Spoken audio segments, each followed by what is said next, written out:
Qaysi birikmada donor akseptor bog'lanish mavjud emas? Demak, bu yerda birikmalarni yozib, bog'larda donor akseptor bog' qanaqa bo'lishini ko'rib olsak, javobni topish oson bo'ladi. Birinchisida ammoniy nitrit A varianti ko'rsatilgan, shu bo'yicha ko'ramiz. Ammiakka nitrit kislota qo'shib, ammoniy nitrit hosil bo'ladi. Ammiakning tuzilishini ko'ramiz. Ammiakda tuzilishida azot va 3 ta vodorod bo'ladi. Azot 3 variantli. Demak, azotda elektron konfiguratsiyasini ko'ramiz. Azot Mendeleyev jadvalida tartib raqami 7, ikkinchi davrda va 5-guruhda joylashgan. Demak, ikkinchi davrda joylashgan bo'lsa, ikkita pog'onasi bor. 7 ta elektroni bor. Tartib raqami 7 bo'lsa, 1s2, 2s2, 2p3. 2 ta, 3 ta elektron qo'shsa 7 ta elektron bo'lar ekan. Demak, tartib raqami 4 kelyapti va birinchi pog'ona, ikkinchi pog'ona bor. Tashqi pog'onasi ikkinchi pog'ona. Birinchi pog'ona ichki pog'ona hisoblanadi. Tashqi pog'onasida nechta elektroni bor?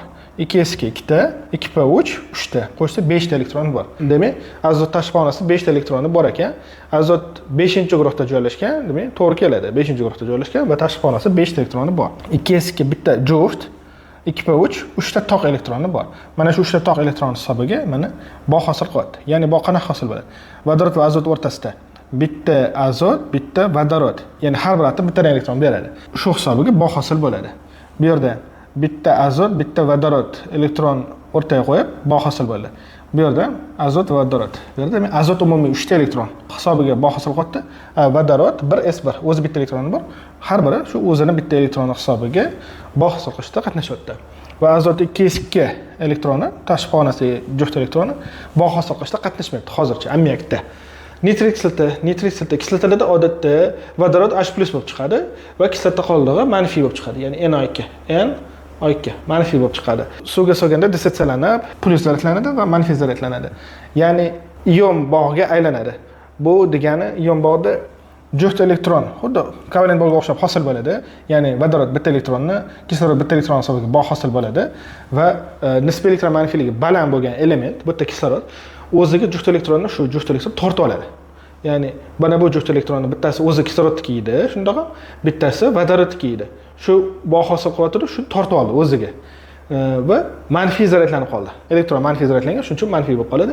Bu elektron manfiyni berib qo'yganiga, minus zaryadda elektronni berib qo'yganiga plyus zaryadlanib qoladi.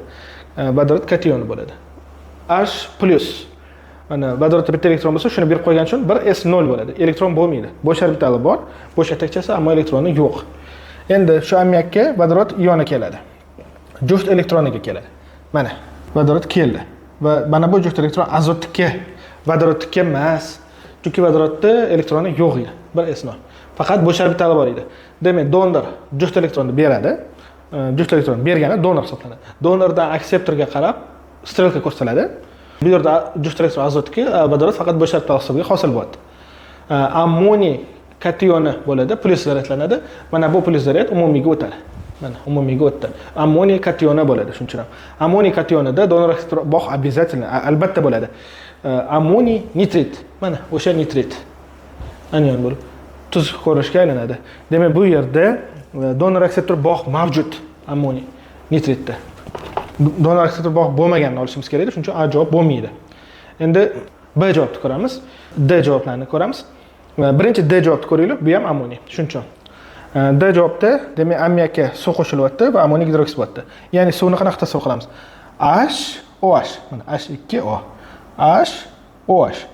Ammiakdagi juft elektron hisobiga suvdagi bitta vodorod kation ko'rinishida. Ya'ni elektroni yo'q. Mana kation ko'rinishida birikadi. Ya'ni dissotsiyalanib oladi. Suv HOH ga gidroksid guruhi hamda vodorod kationiga va bu bo'sh orbital hisobiga ammoniy kationiga aylanadi, xuddi boyaga o'xshab. Donor akseptor bog' mavjud. Juft elektron azotniki. Mana. Bunda bo'sh orbitali bor, juft elektroni yo'q. Mana ammoniy kationi hamda gidroksid anion. Ammoniy gidroksid. Demak, D javob ham to'g'ri kelmaydi, chunki bunda ham ammoniy bor, ya'ni donor akseptor bog' mavjud. Endi gidroksioniy kationi suvga H+. Hamma kislotalarda o'zi vodorod hamda kislota qoldig'i manfiy bo'lib bo'linadi. Ya'ni masalan, nitrit kislota ham, u ham kislota H+ hamda kislota qoldig'i NO2- bo'lib ajraladi. H+ chiqadi. Hamma kislotalar suvga solsa H+ chiqadi. Va mana o'sha H+.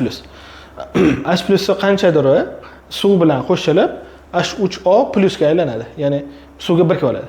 Gidroksoniy kationiga aylanadi. Buni mexanizmi qanaqa bo'ladi? Mana suv kislorod elektron konfiguratsiyasi 1s ga 2s ga 2p to'g'ri, ya'ni tashqi pog'onasida 2 ta va 4 ta 6 ta elektroni bor. Shundan juft elektron va 2 ta toq elektroni bor. Mana 2 ta toq elektroni, bitta elektron, kislorod ikkinchi elektroni. Bu vodorodga bitta elektron vodorodga. Shuni hisobiga bog' hosil bo'ldi va 2 ta juft elektron 2s ga mana hamda 2p dagi juft elektroni bog' hosil qilishda qatnashayotgani yo'q. Bu suvda va unga H+ kelyapti. H+ da bo'sh orbitali bor, ammo elektroni yo'q. Elektronni yo'qotgan. Bo'sh orbitali hisobiga kelib birikadi va donor akseptor bog' hosil bo'ladi. Mana donor akseptor bog'. Kislorod donor juft elektron qatnashyapti, 2p dagi juft elektron qatnashyapti. Mana o'sha juft elektron yashil bilan ko'rsatilgan va donor akseptorga strelka bilan ko'rsatib qo'yilgan. Vodorodda elektroni yo'q, shuning uchun ham u akseptor bo'ladi. Kisloroddagi 2s2 juft elektroni bog' hosil qilishda qatnashayotgani yo'q. Demak, bu mana gidroksoniy kationi. Mana pluslar o'zidan o'zi yo'qolib ketmaydi. Mana plus kation ko'rinishda bo'ladi, shuning uchun gidroksoniy kation deyiladi. Bu yerda ham donor akseptor bog' bor ekan. B javobni ham olmaymiz. C javobni ko'ramiz. C javobda demak fosfor 5 oksidi berilgan. Mana strukturasi, fosfor elektron konfiguratsiyasini ko'ramiz. Mana fosfor odatda elektron konfiguratsiyasi 15 tartib raqami, 15 ta elektroni bor. 1s ga 2s ga 2p6, 3s ga 3p3 va tashqi pog'onasi, demak 3-pog'ona tashqi pog'onasi, qolgani ichki 2 ta, 3 ta, 5 ta elektroni bor ekan. Shuning uchun ham 5-guruhda asosiy holatda 3s2 bitta juft elektron va 3 ta toq elektron bo'lar ekan. Bu asosiy holatda. Lekin u fosfor qo'zg'alishi ham mumkin. Agar atomda bo'sh orbitallari bo'lsa, u qo'zg'ala oladi. Fosforda ko'ramiz. Mana fosfor qo'zg'algan holati. 1s ga 2s ga 2p6, 3s1, 3p3, 3d ham bor. Mana bu asosiy holati 3d 0 edi. 3d, ya'ni 3-pog'onada s, p va d pog'onacha ham bor. D pog'onachada elektron yo'q edi. Endi 3s dagi bitta elektroni 3d ga o'tadi va 3d ham elektronga ega bo'ladi. 3s1 bitta elektron qoldi. 3p3 o'zi 3p3 edi. 3d 0 edi, 3d 1 bo'ldi. Mana bitta elektron oldi. Shunda 5 ta toq elektron bo'ldi. 5 ta toq elektron bo'lsa 5 valentli bo'ladi. 3 ta toq elektron bo'lsa 3 valentli bo'ladi. Fosfor 3 va 5 valentli deyilgan. Bu yerda fosfor 5 oksidi.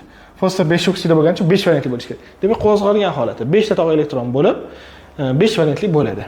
Kislorodda 2 ta toq elektron. Mana boya aytganimizdek, demak 2 valentli. Kislorod 2 valentli. Bu yerda fosfor 1, 2, 3, 4, 5. 5 ta elektron qoladi to'rttaga. 5 valentli. Bu yerda ham 5 valentli. Kislorod 2 valentli. Kislorod 2 valentli. Mana ikkita bog'. 2 valentli.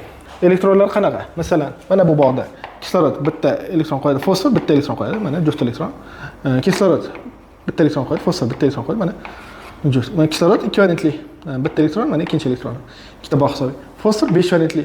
Mana bitta elektron bu yerga qo'ydi. Mana bunisi bitta elektron bu yerga qo'ydi.